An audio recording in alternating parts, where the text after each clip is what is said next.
یہ وادی احقاف میں رہتی اور یہ عمان اور حضر موت کے درمیان یمن کا علاقہ تھا، ایک ریگستانی علاقہ۔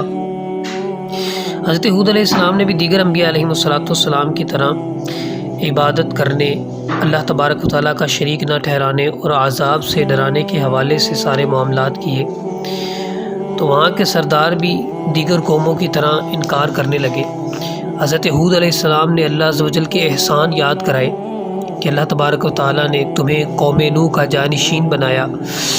تفسیر ماتریدی میں ہے کہ 4 چیزوں میں اللہ تبارک و تعالیٰ نے دیگر قوموں سے اس قوم کو ممتاز کیا۔ نمبر 1 تو یہ کہ یہ جسمانی لحاظ سے بہت قوت والے تھے، قد کاٹ والے تھے۔ نمبر 2 اموال کی کثرت تھی ان کے پاس۔ نمبر 3 علم و فضل والے تھے، یعنی بصیرت رکھتے تھے، سمجھدار تھے۔ یعنی یہ ایسی قوم تھی کہ جن میں عقل بھی تھی اور اسی طرح ان کے پاس مال بھی تھا، جسمانی قوت بھی تھی، اور اسی طرح یہ قوم جو ہے وہ فضل بھی رکھتے تھے اللہ تعالیٰ کا۔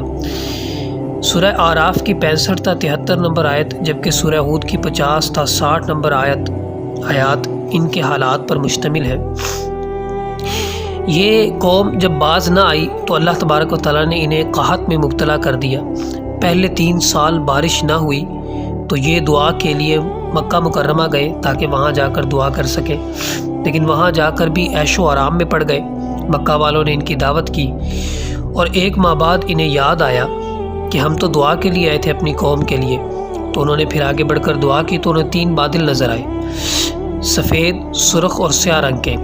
تو انہوں نے سیاہ رنگ کا بادل چنا اور اس کو پسند کیا، اور وہ یہ سوچ رہے تھے کہ اس میں بارش زیادہ ہوگی اور ہمارے لیے آسانی ہوگی، مگر وہی عذاب بن گیا اور پھر ان کی تباہی کا باعث بنا۔ اور حضرت ہود علیہ السلام اپنی قوم کو مکہ لے آئے جو آپ پر ایمان لانے والے تھے اور آپ کی بات ماننے والے تھے، اور پھر مرتے دم تک وہیں رہے۔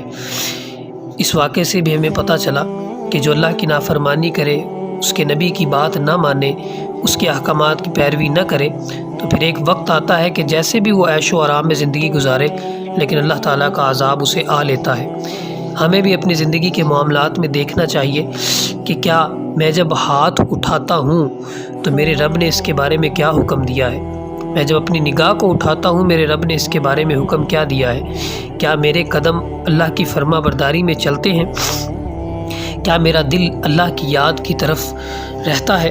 اگر ایسے معاملات نہیں ہیں تو مجھے غور کرنا ہوگا کہ میں اپنی زندگی کو کس انداز میں گزار رہا ہوں۔ کیا ماں قبل قوموں کے حالات، ان کے واقعات، ان کا تکبر، ان کے رہن سہن کے انداز، ان کی قوت، ان کا مال، ان کے انداز، کیا وہ ساری چیزیں میرے اندر تو نہیں ہیں؟ کیا میرے مال نے مجھے غفلت میں مبتلا تو نہیں کر دیا؟ کیا میرے قد، میرے حسن نے مجھے اپنے رب سے دور تو نہیں کر دیا؟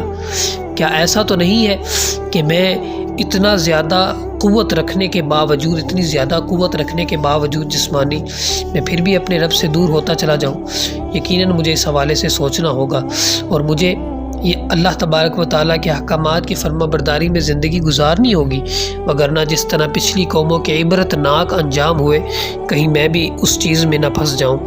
اس رمضان المبارک میں بھی ہمیں اس بات کی پکی نیت کرنی ہوگی کہ یہ ہمارے اندر تبدیلی لائے گا۔ اللہ عز و جل سے دعا ہے کہ ہمیں عمل کی توفیق عطا فرمائے۔ آمین بجاہ النبی الامین صلی اللہ